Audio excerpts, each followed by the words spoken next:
অনিশ্চয়তা আস্তে আস্তে কেটে যাচ্ছে। দর্শক, কোন অনিশ্চয়তার কথা বলছি? অনিশ্চয়তার কথা বলছি তারেক রহমানের দেশে ফেরার কথা। এটি মনে হচ্ছিল যে আর হয়তো তারেক রহমান ফিরবে না, কিন্তু কিছুক্ষণ আগে আমির খসরু মাহমুদ চৌধুরী খুব জোর দিয়ে বলছেন যে তারেক রহমান দেশে ফিরবেন। শুধু দেশে ফিরবেন না, তার নেতৃত্বে বিএনপি নির্বাচনে অংশ নেবে। পরিষ্কার বক্তব্য, যেটি ব্রেকিং আকারে যাচ্ছে। তারেক রহমান দেশে ফিরবেন, তার নেতৃত্বেই নির্বাচনে অংশ নেবে বিএনপি। দর্শক, একটা জিনিস খেয়াল করেন, জুবাইদা রহমান তিনি এসছেন। কেন এসছেন? তিনি তো আগেও আসতে পারতেন। তিনি এসছেন মূলত আসলে দুইটা কাজে।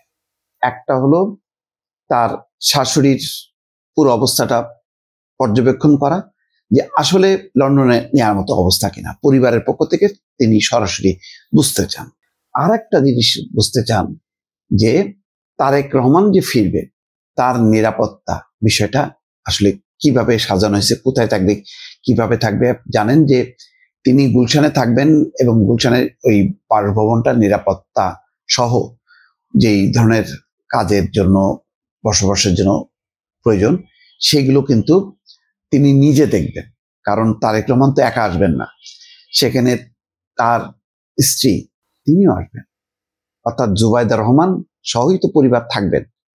তো সেই নিরাপত্তা সহ সেই বাড়ির কাজগুলো দেখা, এই কয়েকটা মিশন নিয়ে কিন্তু তিনি এসেছেন।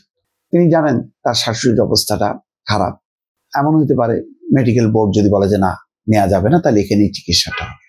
কিন্তু তারেক রহমান যেই কথাটা বেশ প্রচার করা হয়েছে যে তারেক রহমান হয়তো আর আসবেন না, এই ধারণাটা ভেঙে দিতে চায় বিএনপি, তারেক রহমান নিজে এবং তার স্ত্রী জুবাইদা রহমান। এই কারণেই আজকে আমির খসরু মাহমুদ চৌধুরী খুব জোর দিয়ে বলছেন। আমির খসরু মাহমুদ চৌধুরী বলছেন দলের একজন অন্যতম নীতি নির্ধারক। তিনি জানেন যে কখন কি হচ্ছে বা দল কি চায়, কি হবে।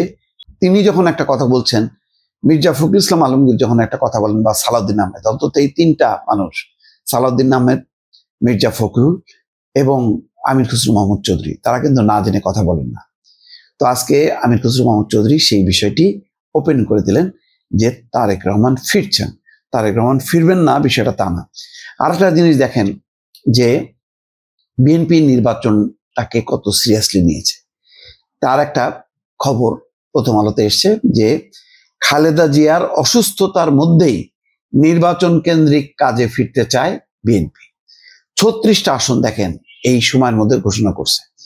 এর মধ্যে অনেক মানবাভিমান শুরু হয়েছে। শরিক লেবার পার্টি একেবারে 20 বছরের সম্পর্ক ছিন্ন করে দিয়ে চলে গেছে, বলছে যে না, আর এদের সাথে থাকা যাবে না।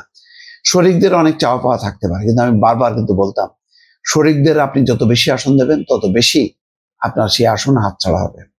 কারণ এখন আরপিওটা যদি ধরেন সেটা যদি বহাল থাকে, তাহলে দলীয় প্রতীকে নির্বাচন করতে হবে। এখন এই যে বাংলাদেশ লেবার পার্টি, আরো কিছু দল, আমি আর নাম বললাম না, তাদের ঢাকার শুধু মুখ ছাড়া, ঢাকাতেও তাদের কোনো সাংগঠনিক তৎপরতা নেই, এলাকাতে তো প্রশ্নই ওঠে না। আপনি ঢাকা থেকে যত তৃণমূলে যাবেন তত দলের সংখ্যা কমতে থাকবে, আর তৃণমূল থেকে ঢাকার দিকে আসতে থাকবেন, ঢাকা হচ্ছে দলের অসংখ্য দল। কারণ এগুলো হলো লাইসেন্সবাজি, ফটকাবাজি, তদবিরবাজি, তারপর কিছু ভাড়া বস্তির লোক ভাড়া করে এনে কিছু সভা করে শোডাউন করা, এই সমস্ত করা ছাড়া আর কোনো কাজ নেই। কিন্তু মফস্বলে তো এসব চলে না, প্রত্যেকে চেনে। ফলে তৃণমূলে যেটা হয়, 3, 4, 5, 6টার বেশি আসলে রাজনৈতিক দল নেই। এটা বাস্তব।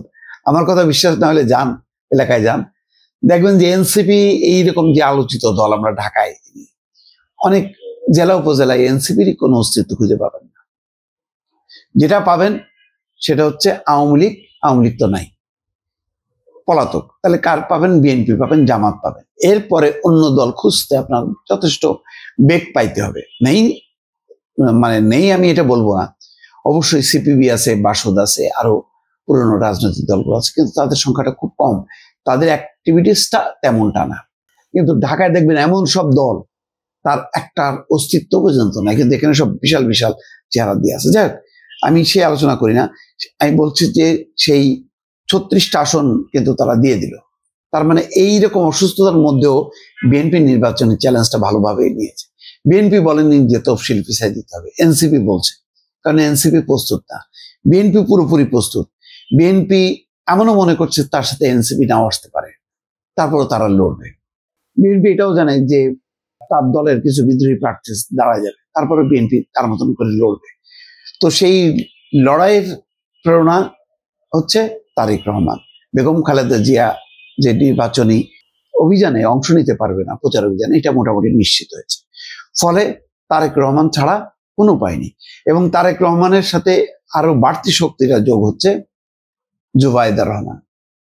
কোনো কারণে, আমি কালকেও বলেছি, কোনো কারণে তারেক রহমান যদি আসতে বিলম্ব হয় বা আসতে নাও পারেন, দেখবেন যে জুবাইদা রহমান রাজনীতির একটা ফোকাস পয়েন্টে চলে আসবে। এটা হচ্ছে বাস্তব। দর্শক খেয়াল করেন, আর কয়েকদিনের মধ্যেই নিশ্চয়ই তারেক রহমানের আসার বিষয়টা আরো পরিষ্কার হবে।